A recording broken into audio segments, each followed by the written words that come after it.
السلام عليكم ورحمة الله وبركاته. بسم الله الرحمن الرحيم. الحمد لله رب العالمين.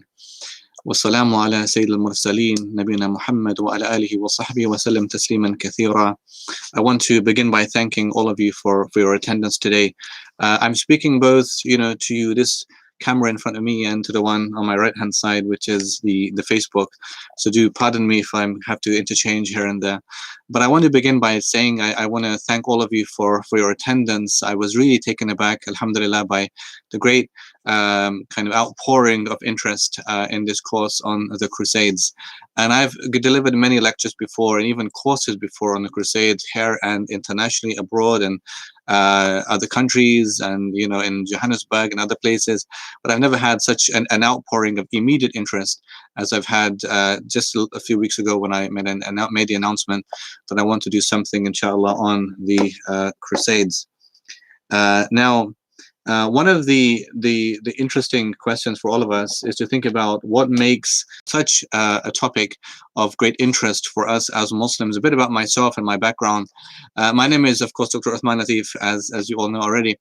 But I have a BA in history, and I've always had an interest in history. And I remember that when I finished my first degree, my BA, I went on then to do a master's in Crusader studies, and so I did a specific study, a 1-year master's only on the Crusades. In fact, my final year of my degree was also on the Crusades in the Eastern Mediterranean, and also a specific unit on the Second Crusade. And then, as you know, after my master, did a PhD on the Muslim literary response to the Crusades, which was then published as a book a few years ago, alhamdulillah, called The Cutting Edge of the Poet's Sword, Muslim Poetic Responses to the Crusades.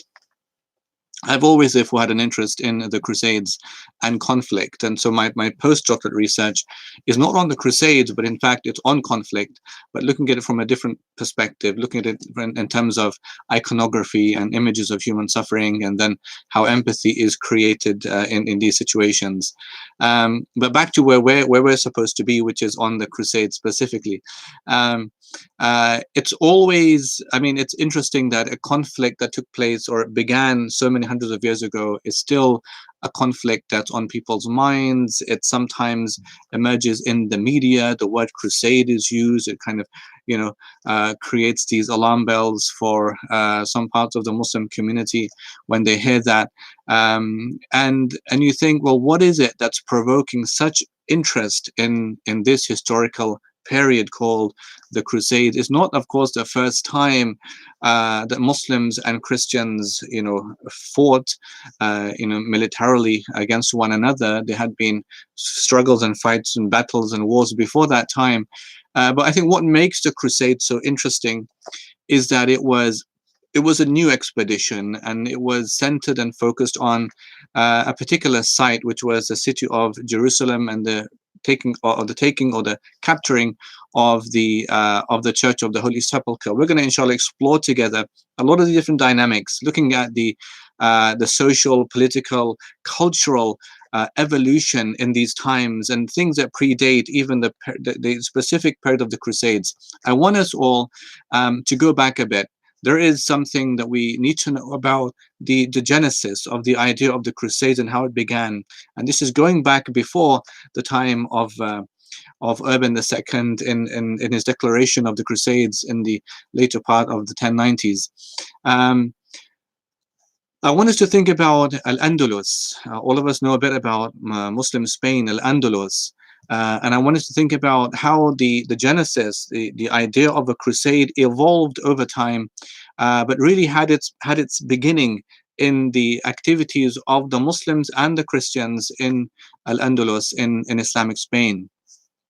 What had happened is that when the Muslims first arrived into Al-Andalus, the armies of Tariq bin Ziyad, and then later met by Musa ibn Nusayr in 711, the movement upwards from the south of Spain was quite quick. It was quite fast. They were taking territories and people were, of course, embracing Islam. Others were settling as Christians. Some remained as Christians when before the Muslims arrived. These were Visigothic people. But the Visigothic people, as you might know, before, like during the times of the earlier kings, Ricardo I and Chintila, they were of an Arian disposition. They were people who were not Catholic. That was a later conversion. In fact, before that, they were Arian Christians. They believed Jesus was not, fully divine. He was lesser than that. He was subordinated to the Father. And so therefore, when the Muslims arrived, they could see something in that new religion that's coming into their empire now that they could connect with. They could resonate with that because it was similar, from what they had been taught before about Jesus and Isa alayhi salam. Anyway, the point is, not everybody embraced Islam or settled peacefully with the Muslims. The Visigothic nobility, in fact, they traveled northwards, and they traveled north and north and north as far as they could go until they reached the northern mountains of Galicia and Asturias, and it's there where they settled. And Muslims who had a remarkable cavalry who could travel so fast on horseback and were traveling all these places, and so the smaller cities of Badajoz and Asija, Malaga, Toledo in fact fell quickly. It was a Visigothic empire, but it fell very quickly to the Muslims. Cordoba, Seville, fell to the Muslim. In fact, Cordoba, there was a siege because there was resistance, but it then fell to the Muslims. But the Visigothic nobility traveled right to the north, and they settled in those mountains, and they refused to pay the jizya, the tax that is due on the non-Muslim citizens of the Islamic State, and they elected a leader. His name was Pelagos or Pelagus. He became known as King Don or Pelagos of Asturias, and they had a small band of soldiers who were going to fight the Muslims. And there was a battle called the Battle of Covadonga. And so when Muslims are sending their military generals to spread around Al-Andalus, they didn't always see it as a necessity to travel all the way to the north of Al-Andalus because it was a difficult terrain, because they were on horseback and hard for the horses, for the cavalry to get there. It was rainy. It wasn't always very easy to do that. And so they kind of left it. They didn't always fully leave it. In fact, some Muslim rulers went there. One of them went there, and there was a defeat of that Muslim the Muslim general in the Battle of Covadonga, and a victory for the Christians. It was, it was then thereafter depicted during the days of the Reconquest as a spark of the Reconquest, the Battle of Covadonga. But in any case, there were further struggles and battles took place between the Muslims and the Christians, meaning in a military hostile point of view.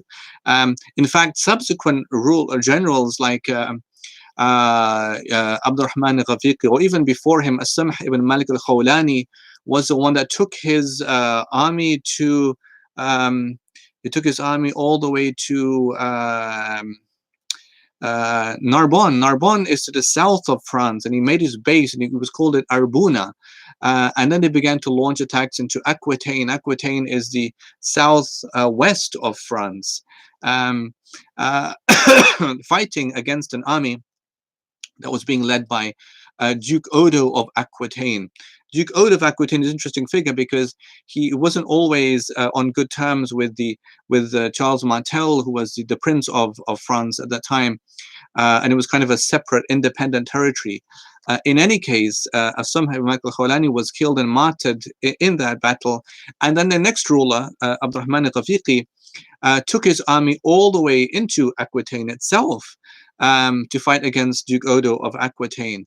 And what happened on both occasions is that Duke Odo is absent. He's not there. And what he's doing is that he's going to seek assistance and help from the Prince of the Franks called Charles Martel, known as Charles Martellus, the Prince of the Franks, Charles the Hammer, and he was really feared. But each time he's going and saying, look, these Muslims, they've come from Arabia and they've taken Spain, and now they're coming northwards and they're coming into France, and we're dealing with them. We need your help and assistance. But initially he didn't see much into it because he thought, well, they're just how can they compete with us? And we have the entirety of Western Europe, and they're not going to get that far. But when they heard that the second time round, Abdurrahman al-Ghafiqi went into Aquitaine, it just rang alarm bells for him. And so a date was set. And by the way, this was 728, 730. Now it is 732, or 732, yeah. And they agreed to meet in a place called Tours or Poitiers. This is a very famous battle called the Battle of Tours, the Battle of Poitiers. Tours is mid France. It's the middle of France, you know. So it's way up above like Aquitaine, way up above Narbonne, way up above that. And so what happened is that Abdurrahman al-Ghafiqi's army, again, which was a very strong cavalry, marched there. It was around October time. It was approaching the winter, and it was very cold. And so what Charles Martel had done is that he had, number one, chosen the route to his destination, so the Muslims couldn't see, you know, where he's coming from. Number two, he had prepared his army well, meaning their clothing was right for the winter. And number three, they had chosen the site of the battle, which was high ground for them. And it was their army was kind of hidden in the trees. And so because of the landscape, I mean, they knew, of course, they knew their terrain. Abdurrahman al-Ghafiqi didn't know the terrain, and so when he gets to Tours and he sees that they're kind of high up on the hill, and the trees are obscuring the soldiers, so they can't see the exact amount of soldiers. Number two, they didn't see where they're coming from because they chose, in fact, the small narrow roads into Tours so that they couldn't be detected by the Muslims. The Christian army, they formed themselves into what's called a phalanx, a PHLANX, and a phalanx is a Greek method of warfare. It's a rectangular mass, you know, of soldiers, and so it's very difficult to estimate and detect how many soldiers there actually are. And so there was a stalemate for, like, I think a week. And at the end of it, then Abdurrahman al-Ghafiqi had no choice except to march his soldiers upwards and his horses. And it was, of course, it was a mistake. The army of Charles Martel encircled them. They defeated them. Abdurrahman al-Ghafiqi was killed in that battle. But in any case, the whole point was it was depicted as a very illustrious victory for the Christians, because it was the furthest the Muslims would get, you know, in terms of a conquest, you know, against the Christians in Europe, therefore France. Now, what happened, you know, in this case is that when the Muslim armies of Abdurrahman al-Ghafiqi were defeated, then it didn't mean that you know, all was ended, you know, for the Muslims, because there were further conquests in Al-Andalus, and it was kind of established as an empire by that time. But the Christians of Asturias and Galicia, that same grouping of King Pelego of Asturias, remained there, of course, right? They're still there. They're growing in size, and they're going to grow in size. But the whole point was that in 732, this was the first kind of indication that something has changed in the demographics of Europe. We're speaking about Spain, in fact, is the largest country in Europe. And so the Crusader movement that would take place a few centuries after that is taking its kind of what could you call it, like its legacy or its warning from a Christian perspective, you know, from the events of the Muslims arriving into Spain. But something even bigger happened than this, because when the Muslims are building their empires, and of course Cordoba is known as the ornament of the world, it was in fact a Christian nun called Horswitha who made that statement and said that Cordoba is the ornament of the world. And they were really so impressed and amazed by the splendor of that city of 10,000 lamps and running water and fields and gardens and libraries and hospitals. They were amazed by that achievement. But in time, of course, what happened with the Muslims is that they became weak. And so around 1063 it was, I think, when the Umayyad Khilafah of Cordoba was weakened, and it began to disintegrate. And when this disintegration took place from Cordoba, that meant that there was no no longer a unified existence of the Muslims of Spain. It meant there wasn't a standing army of the Muslims of Spain anymore. It meant that, you know, who's collecting the taxes, all of these things. And so the Christian powers now, which had grown in strength over the centuries in places like Leon and Navarre and Castile and Aragon, Catalonia, are very strong empires. And so what they're doing is that they're picking against these Muslim states one by one. They became Ta'ifa kingdoms, Muluk al-Tawa'if, small party kingdoms, you know, independent of one another.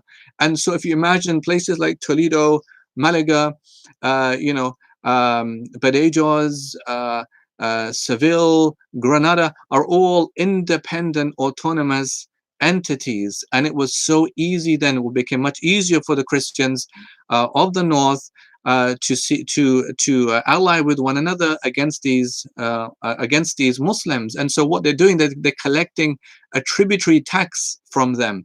So these Muslim states now that was once this big empire of Al-Andalus are now smaller kingdoms, and they have to pay these tributary taxes, you know, to the Christians, you know, for protection.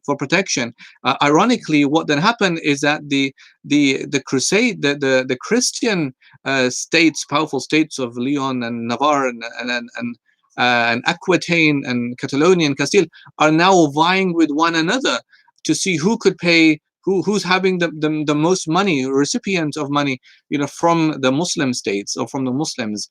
And this became, of course, an irony. Around this time, what happened is this, that in 1063, Pope Alexander II, he gave the Christians, you know, of France, these are the Norman Knights, he gave them kind of a mission, and that was that they should focus their efforts on the defeat of these Ta'ifa kingdoms. He gave them this sense of a vision, that this is a way of forgiveness. And so there's a few things that emerge in this time. One was what's called a papal bull, which was a new phenomenon. A papal bull was like this a papal edict. It was coming from the Pope, and the Pope was believed by the Catholics to be the most important figure on earth as the authority of God on earth. It was the Pope. And the papal bull was a declaration. It was a stamped, sealed letter, and it was called the Clero Voltutnensi. The Clero Voltutnensi was a document in relation, this is 1063, in relation to the fight against the Ta'ifa kingdoms in Al-Andalus. In this case, it was Zaragoza. And so he said to the Christian knights, to these you know, Norman knights in France, that go to Spain and fight against the Muslims and recapture the state of Tarragona, you know, from Zaragoza, from the Muslims. And thousands of knights traveled, you know, from Burgundy and from Aquitaine, from Italy, you know, from all these centers. They traveled, you know, to try and capture the state of Tarragona from the Muslims. And in fact, they achieved that. They even took the fort of Barbastro, which was later recaptured during the time of the Murabitun. I think in 1080s or 1090s, it was recaptured. But it just shows what's happening at this time. Now, why was that so significant? It was so significant because you have a new thing that's happening. And the new thing that's happening is that, hey, you have a Pope that's making a decision about warfare. Now, you're probably thinking in your mind that, who would do that previously except the emperor? Isn't it the emperor's role to make declarations of war against another people? How could the Pope be doing that? And so it's important for us to think, to go back a bit and think, well, what's just happened? Now, if you remember,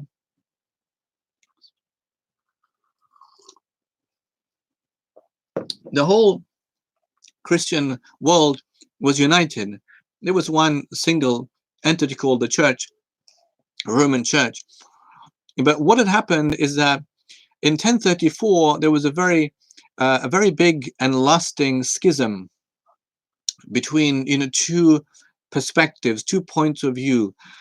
One was that the authority the main authority on earth belongs to the Pope. And that was the Roman view, the Roman Catholic view, that the Pope is the universal authority. That's God-given authority. He's invested by God. The other one was what we now know as the Greek Orthodox position, which was that the emperor also has a role in these affairs. And this was a struggle between what's called a sacerdotium and the regnum. And the sacerdotium was the church, the sacred, and the regnum was the state. Between a church and a state, a struggle. And this struggle really played out most prominently between the Pope Gregory VII and the German Emperor Henry IV. It really played out mostly between them during this time.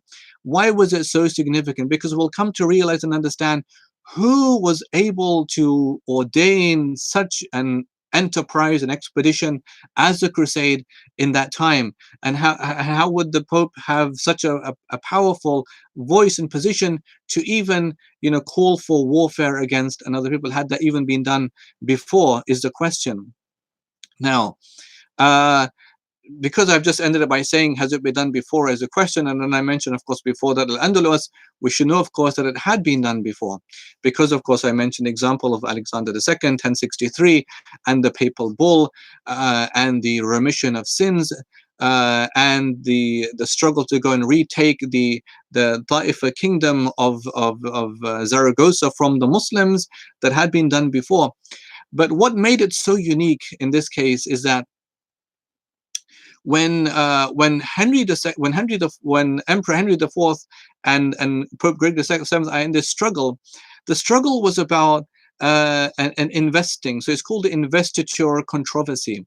The investiture controversy was about who's investing. I mean, it's the vest. It's like who's garmenting, if you like, who's giving unto whom, who's allowed to appoint bishops, who can demote bishops. Does that power belong to the emperor, the state, the regnum, or does it belong to the church, the sacerdotium? Does it belong to the Pope?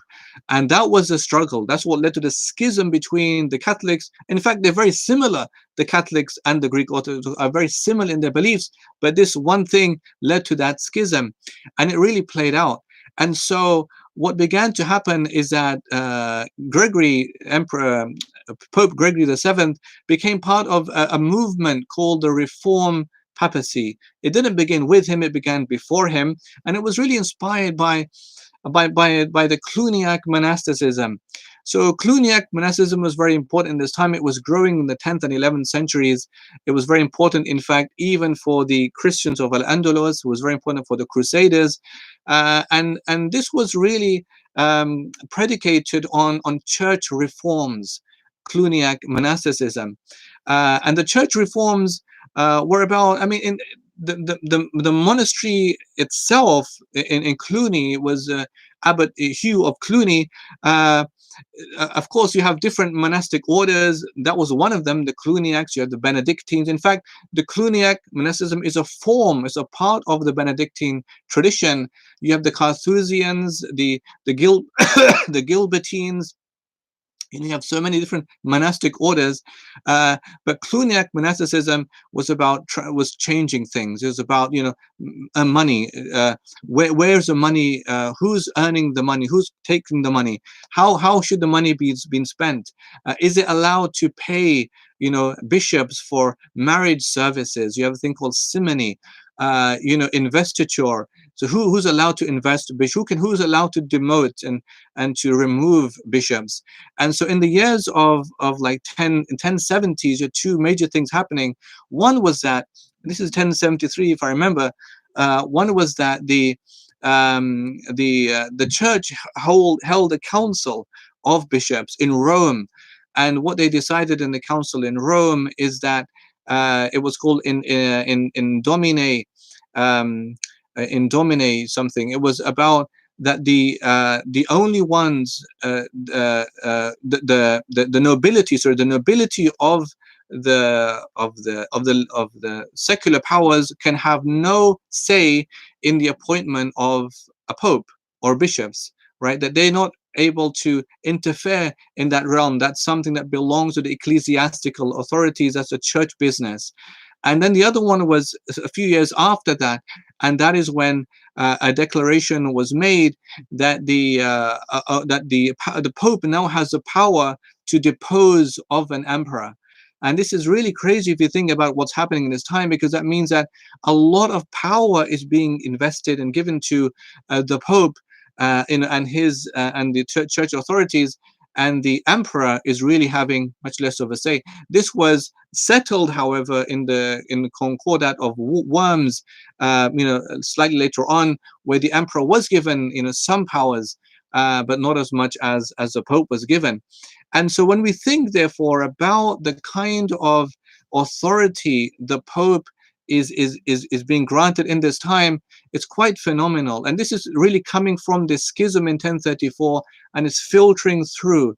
And of course, then it's really being shown in Al-Andalus with Alexander II, Pope Alexander II in 1063. It's being shown later on, in fact, with even Urban II, who we're going to talk about now, inshallah. And in 1089, this is just 5 or 6 years before the crusade was announced and declared, because he gave another edict, which was like to go and rescue the church of Tarragona, this time in Spain. And the key thing between both of these events I've just spoken about, one was 1063, Alexander II capturing the Ta'ifa of Zaragoza, and the second was Urban II capturing or rescuing the church of Tarragona, 1089. In both in both of these cases, there was an indulgence, right? So what is an indulgence? The indulgence is a key thing for us to understand about what made the Crusades such a movement that it motivated thousands and thousands to travel. About 60,000, in fact, traveled when the crusade was announced and declared to capture Jerusalem from the Muslims. About 60,000 people traveled. And of course, a lot of people are dying en route and on the way. But what made it so unique was this idea of an indulgence. So what is an indulgence? When there's something for us to understand, what came to pass was this idea that, in the sacred penance, what you could call, like in seeking forgiveness from God, it was believed by the Catholic Church it was no longer possible only for an absolution to be shown. What an absolution was to seek forgiveness through confession to a priest, a bishop, to go and confess your sins to a priest. That's an absolution, right? And then he could forgive your sins, and then you could be saved. It was believed that the forgiveness called, like the kluna, which is called the kluna, was no longer possible only through absolution. That what it required is a temporal punishment. A temporal punishment called a ponitentia. A ponitentia was a temporal punishment that was more likely for a person who had that to be forgiven of his or her sins. That's one major issue taking place before the Crusades. The second one was the idea about purgatory. Now, purgatory links very closely to Cluniac monasticism, because in the 10th and 11th centuries, it was really taught, it was really promoted, and especially by the Reform popes, the Reform papacy. And the Reform papacy were these people, from the Cluniac monasticism, people like Alexander II, people like Pope Gregory the VII. These were Reform popes. They wanted changes, and they wanted a more of an authority coming to the church as opposed to the state, right? Reform papacy. And so what had happened is that and so therefore the indulgence, which was the main main award, you could say, reward given to the Crusaders, which is that if you go and fight against the enemies, in this case the Muslims of Al-Andalus, rescuing the churches, or the Muslims of Al-Quds, of Jerusalem, you would have indulgence, which meant remission of sins. That meant that, so number one, it's now sufficient for you, not like you're just having to confess to a priest. That's not sufficient anymore. There has to be a temporal punishment, a penitentia, right? You would have that because you're making a vow, number one. Number two, you're going as a pilgrim. It's like an armed pilgrimage. You're going to carry your pilgrim staff. You're going to have your pilgrim purse, and you're going to make the very laborious journey all the way to Jerusalem. And of course, lots and lots would die along the way of hunger, of fatigue, and would simply just desert and go back anyway if they got fed up with it.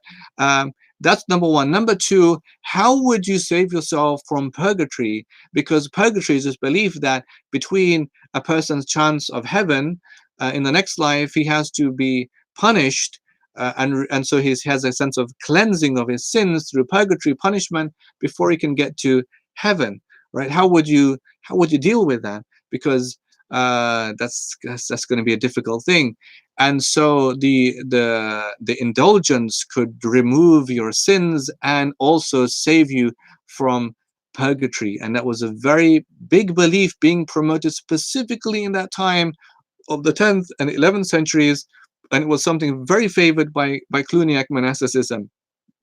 So what was happening therefore in this time was all of these things, right? So you had the separation of the Catholics and Greek Orthodox. You had the promotion of the papacy beyond and above the state, the regnum.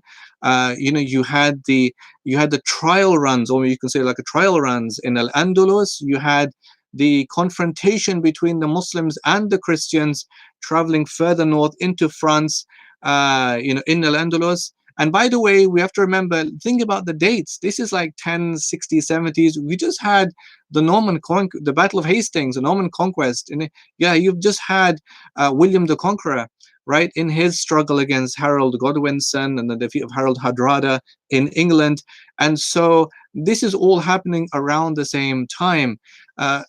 In this case, the Muslims have become the newer enemy, for the Christians of France. And so, when this is all happening, in France, and the Muslims are kind of, between the idea of in the Christians of that this is the object of your fighting to achieve the indulgence and to have your sins forgiven. We have to remember who's saying all of this. Now, of course, we know the name of Pope Urban II, because Pope Urban II in 1096, when he made the declaration of the Crusade, or 1095, then 1096 they began to leave, 1099 they arrived. Who is he? Who is Urban II? What is his role in all of this? What kind of a pope is he? Is he a reform pope, reform papacy? What is his belief about temporal authority and the emperorship? What is his belief in that? Well, Urban II, in fact, was his real name was Odo of Langery, and Odo of Langery was born in Champagne, in France. And what had happened with him is that he in fact he was the Catholic Pope from the year 1088, 1099. And he was very well known for a few things. I know the most known, of course, is the announcing of the Crusades, but there were other things as well. He set up what's called the Roman Curia, which is a papal court. It's like how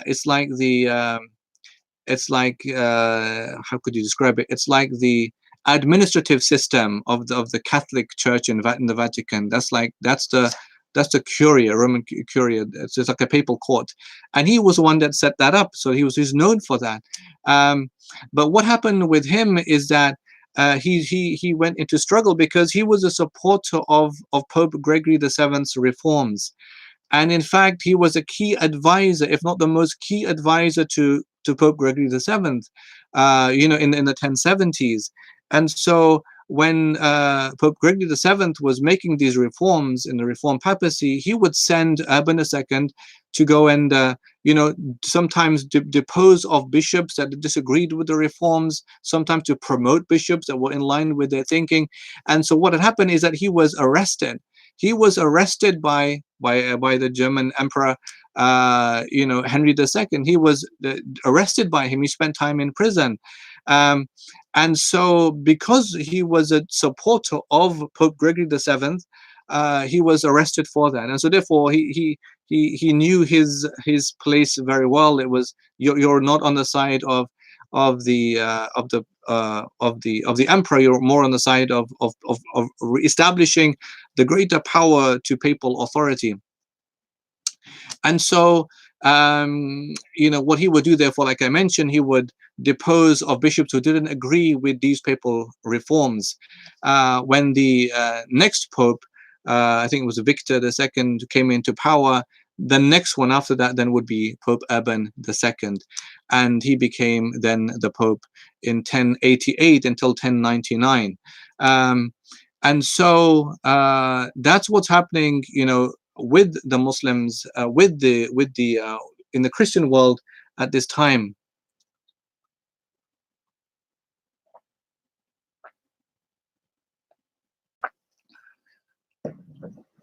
So what have we discussed and covered so far? We've looked at the situation between the Catholics and the Greek Orthodox, separation of church and state. We've looked at the great power of the indulgence and what it did in motivating Christians to travel all the way to other lands, other countries sometimes, and fight foreign enemies to achieve full forgiveness of their sins and enter heaven. That was a Christian belief. And then we looked closely at the character of Gregory VII and the Reformed papacy and what's being introduced with the with Urban II when he comes into power. Now, what happens in terms of the Crusades, specifically the First Crusade, the origins of the First Crusade, is that in the year 1009 there was an action taken by the Fatimid Khalif called Al-Hakam bi Amr Allah. Fatimids were rulers. They had great power in the Maghrib, in Egypt, and they and the Fatimid Khalif, he destroyed part of the Holy Sepulchre. The Holy Sepulchre, by the way, is the most important space for Christians in the world, right? It's called the Mater Ecclesiae. In fact, in Christian letters, in Pope's sermons, we're going to inshallah go through them one by one, it was called the Mater Ecclesiae. It was called the Mother Church, right? And so when Pope Urban II made his speeches, many of them, in fact, speak about the Mater Ecclesiae, the Mother Church, to rescue the Mother Church.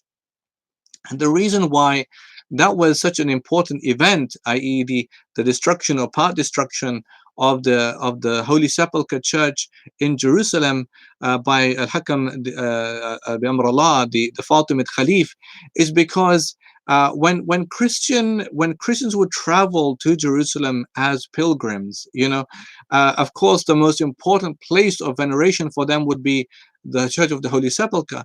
And when they would see that destroyed, a part of it destroyed, they would take back that news story and take it back to their families and their friends and the people generally in France or Europe, and inform them this is what has happened, this is what the Muslims have done, and so on and so forth. But this is, of course, way before, many decades before the events of 1095, 1096. This is 1009. This is the beginning of the 11th century. So many decades have passed after that. There are, of course, new rulers. Al-Hakam bi Allah is no longer the Khalif that's ruling Palestine. Now it's somebody else, although still Fatimid, because they took power over the Seljuks just before the Crusaders arrived into Al-Andalus. But the point is that it's important for us to really understand the importance of sanctuaries, importance of sacred spaces. You might know that in Al-Andalus, by the way, and I'll make this connection so you can understand how it's all working together. In the year 997, the Muslim ruler Ibn Abi Amr al-Mansur was really important, very significant in continuously repelling the Christians of the north backwards, because they're making these attacks against the Muslims, and he made so many attacks, so many assaults against the Christians, of the north, to push them back, and he can't be credited, for that. But there was one attack he made in the year 997 in a place called the Santiago de Compostela. The Santiago de Compostela was a place where Christians believed it held the remains of James. James, they say, the brother of Jesus in the Bible, or Saint James, the brother of Jesus, and they believed they held his remains.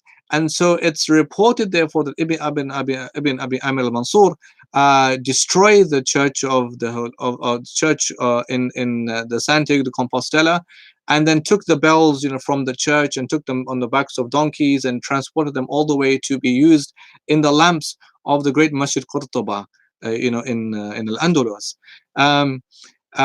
So when this happened, it was seen again as an outrage, because it was seen as a violation of sacred space.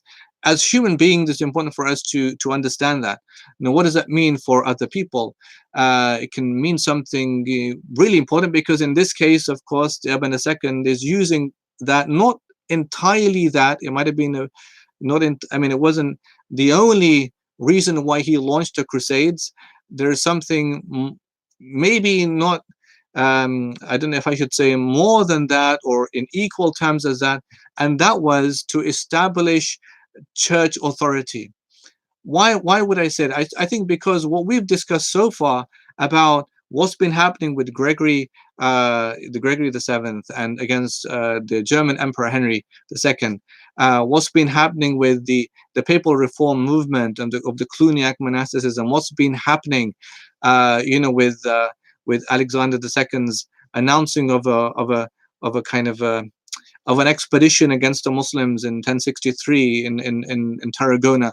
All of these things are demonstrating something, and that is that there is a struggle happening inside Christianity at that time. That's not even concerning really the Muslims as yet. A struggle within themselves.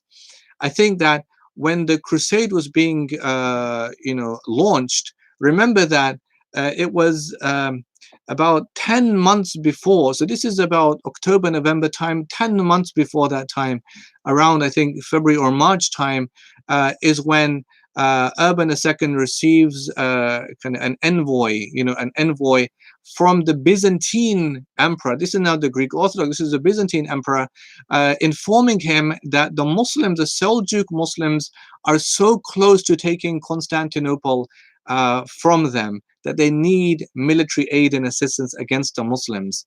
So think about it now. Remember that they're not on the best of terms because of the schism of 1034. So you might think to yourself, well, would Urban II really feel the need to help them? And by the way, there was a later crusade, the Fourth Crusade, that was in fact against them, in the Fourth Crusade. But that's not the point. The point is, at that single moment in time, was there specifically a need to come to the assistance of the Byzantine Greek Orthodox? In fact, in one of Urban's letters, he said that we have to help our brothers in the religion. Our brothers in faith require our help and assistance, and we have to help them. And so that was one thing. It was about, okay, he's received news from the Byzantine emperor saying the Seljuk Muslims are this is in Asia Minor, they're really gaining power and control and strength. We know that that's true because of what happened in 1071. What happened in 1071? The Battle of Manzikert. The Battle of Manzikert, of Alp Arsalan and his defeat of the Byzantine emperor. In fact, the capturing of the Byzantine emperor was a tremendous defeat of the Christians, and the success of the Muslims in the Battle of Manzikert, 1071. This is now only 1095, 1096. Therefore, it's not that long. Not that long afterwards. And so all these events are happening one after the other. And so number one, I would say, therefore, that it's a way of establishing church control, right? And therefore, if the Pope is announcing the Holy War, it's because the Pope has the power to announce the Holy War, the Crusades. In fact, the Crusade term was a later development, right? But it was known as a Peregrini Militare Christi. A Peregrini Militare Christi meant that the ones who are fighting soldiers are pilgrim knights of Christ. Peregrini Militare Christi. It was depicted as a pilgrimage, as an armed pilgrimage. The Crusaders were armed pilgrims traveling to the sacred destination of Jerusalem to recover it from the Muslims and to fight them and to recover the sanctuaries. This was how the crusade was depicted. And so the Pope had the power to do that because there was a separation between the church and the state.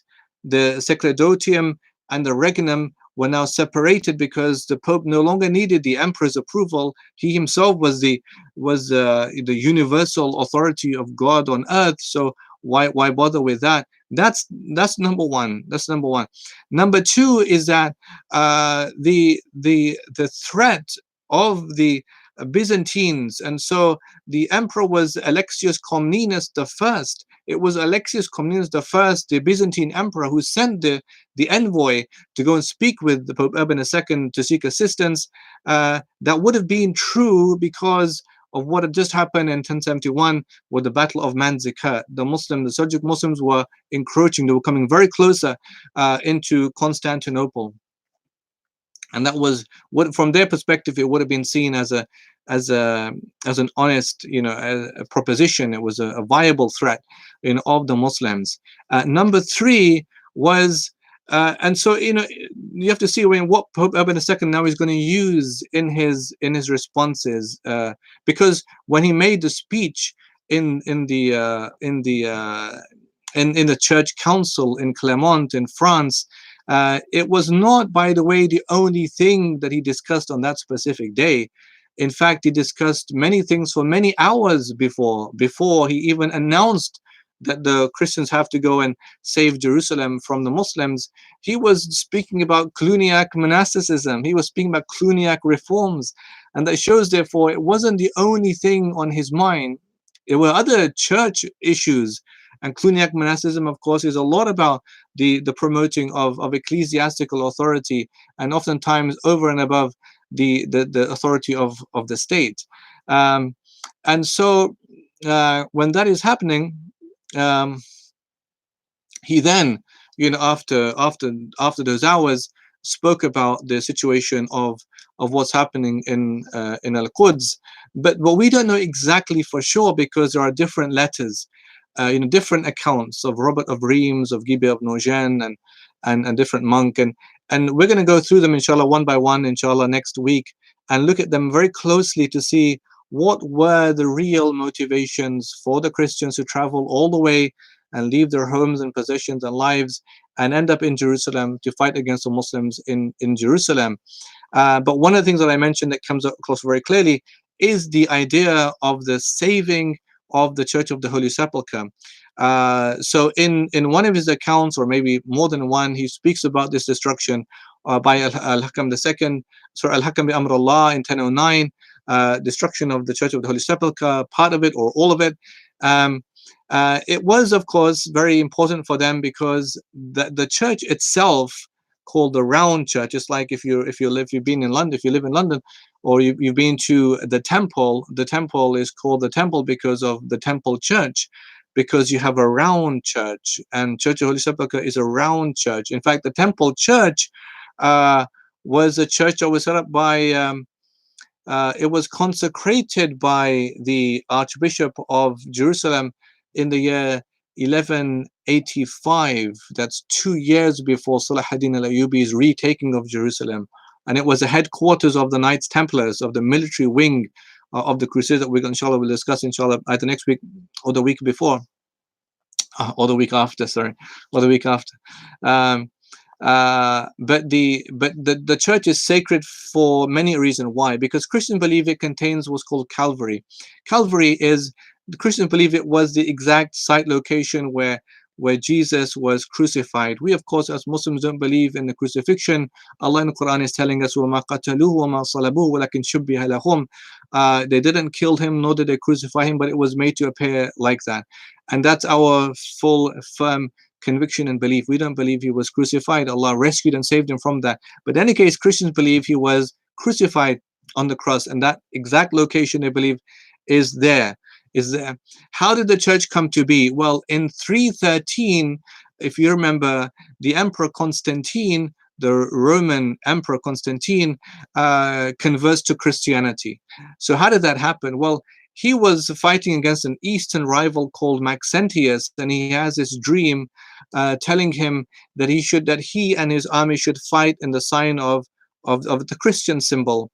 And if they do that, then they would have success. And he does that, and then he's victorious, and then he converts to Christianity. Historians debate to what extent it was a true conversion, because he's still furnishing the pagan temples of Constantinople. He's still furnishing the pagan temples, and so we don't know to what extent fully he became a true Christian. But in any case, that's something else. But it was his mother. His mother's name was Helena. It was his mother, Helena, who apparently had a dream or a prophecy of being told that in the exact location where the Church of Holy Sepulchre is, and by the way, it was a temple for Jupiter or Venus. Before it became the church, it was a pagan temple. She was told that that's the exact location where Calvary was, where the Jesus was crucified, and so it should be converted into this new site. And so when they unearthed it, they said this is the exact site, and they found the cross upon which Jesus was allegedly crucified. They found the spear, that he was pierced with. They found all these things. In fact, the Church of Holy Sepulchre contains many a chapel. It contains a chapel of the cross. There's a chapel of Mary Magdalene, if I remember. Mary Magdalene is one because she in the biblical accounts is the first one to witness the empty tomb, if I remember. She also was the first one on the Mount of Olives to witness the spirit of Jesus hovering. She has a kind of a chapel there for her in the Church of Holy Sepulchre. There's also also the chapel of Saint Longinon. Saint Longinon, in fact, is interesting because I think in the book of Matthew, he's the soldier that spares Jesus. He spares Jesus, meaning he pierced Jesus, with his spear, and he was blind himself, and so when the blood spills on his eyes, he begins to see again. It was a miracle. The Bible projected as a miracle, and he can see again. And so he has his own chapel, the chapel of Saint Longinon, in the Church of the Holy Sepulchre. And there are a few more as well. There's a few other notable people who were sacramented, in that sense, in Church of Holy Sepulchre. And so therefore we have all these different things. And so therefore Saint Helena, the mother of Constantine, really builds that church, makes that church a very important thing. It was rebuilt or reconstructed in the Crusader time. It's one of the big building. That one and the Church of Saint Anne. In fact, Church of Saint Anne is the most is a most preserved artifact, from Crusader times in terms of church buildings. But in any case, it was then the reason for Christians to feel outraged that this is seen as an insult. How could the Muslims destroy the Church of the Holy Sepulchre, and that we have to go and recover the church, and so on and so forth.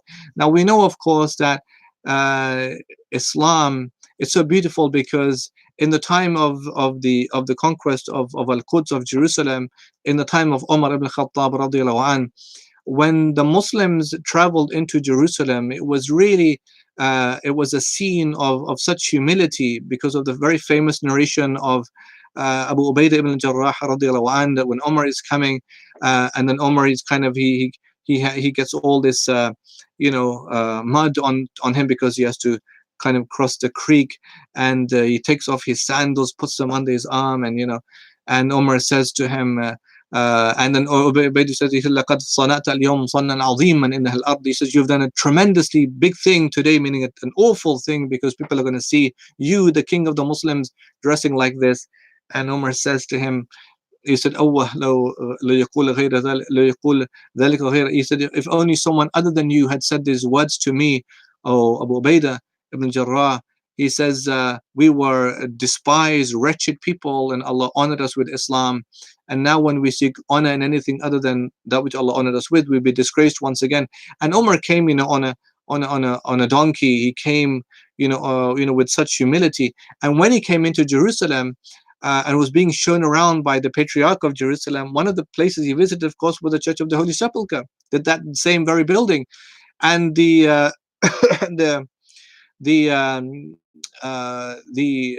Patriarch is showing him around the Church of the Holy Sepulchre, and then the time for Salah comes, and so Omar has to pray, and so he tells the Patriarch, "I have to pray Salah," and the Patriarch says, "You can just pray right here, where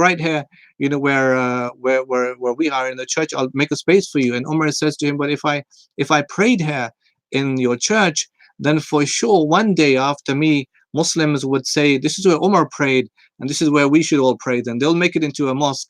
And Omar then came out of the church and threw a stone, and where the stone landed, Omar then prayed outside there. Now that's called Masjid Omar, and they built a masjid later on called Masjid Omar. And it was just a really an indication of the great respect the Muslims showed. In fact, even in the Pact of Omar, the Ahad of Omar, which is in fact, you can see the copy of it on one of the walls of Masjid Omar now in Jerusalem. There are prescriptions about not to harm churches, not to break churches, not to break crucifixes, not to destroy this, not to destroy that, to create this sense of conviviality, between people, and to respect the sacred sites and places and the days and festivals of other people. And this was something that Omar really went out of his way to show. In fact, in one narration it says that Omar, in fact, was once and he was seen stretching his legs and sleeping, and when the Christians came in, they said, "Where is Omar?" And they said that Omar is just lying on the floor over there by the tree. And the Christians were amazed, and they said to Omar, they said to Omar, they said hakamta wa adalta fa amenta fa nimta Omar. He says, you ruled and you were just and you made peace, and so now you can sleep, O Omar. It was a good reflection of that. But in any case, I'm only mentioning this point because of what connections we might have to the Church of the Holy Sepulchre. By the way, from Umar's time, the key to that church was always kept in the hands of Muslims, and is kept until today in the hands of Muslims. The Christian denominations sometimes have fought against one another. In that church, every morning in Jerusalem, every morning they have a mass. And so you have Syriacs, Coptics, I think the Ethiopic church, well, the Roman Catholic, the Byzantine church. Each one has their own specific time for their own mass to celebrate every morning. And so the one that opens the church for them, in fact, is a Muslim family. And he locks the church for them, he opens the church for them, just to create a sense of, peace, between people. And that's something that happened, in Umar's time, and until today it's still happening. And so we're going to, inshallah, end it here, inshallah, for today.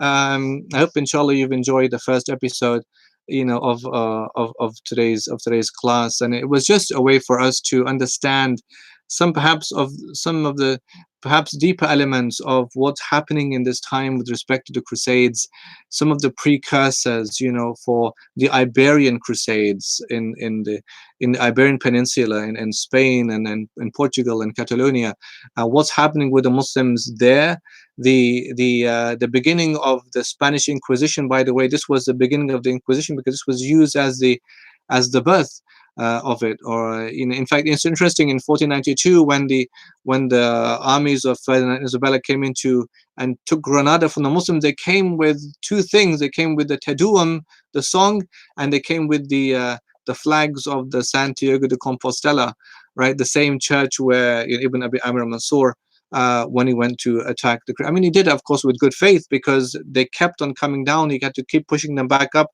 and he did a tremendous job, in fact, in repelling the Christians against the Muslims. But in any case, as you know, the Christian powers grew in Al-Andalus, and when they did, they were able to defeat the Ta'ifa, the party kingdoms. They all, of course, then all came as immigrants into Granada. They stayed there for a couple of hundred years, and they built this amazing thing called the Alhambra Palace. But that then too was also taken, by the Christians. But all of these are events happening around the same time as the Crusades, and then you have the genesis of the Crusades with the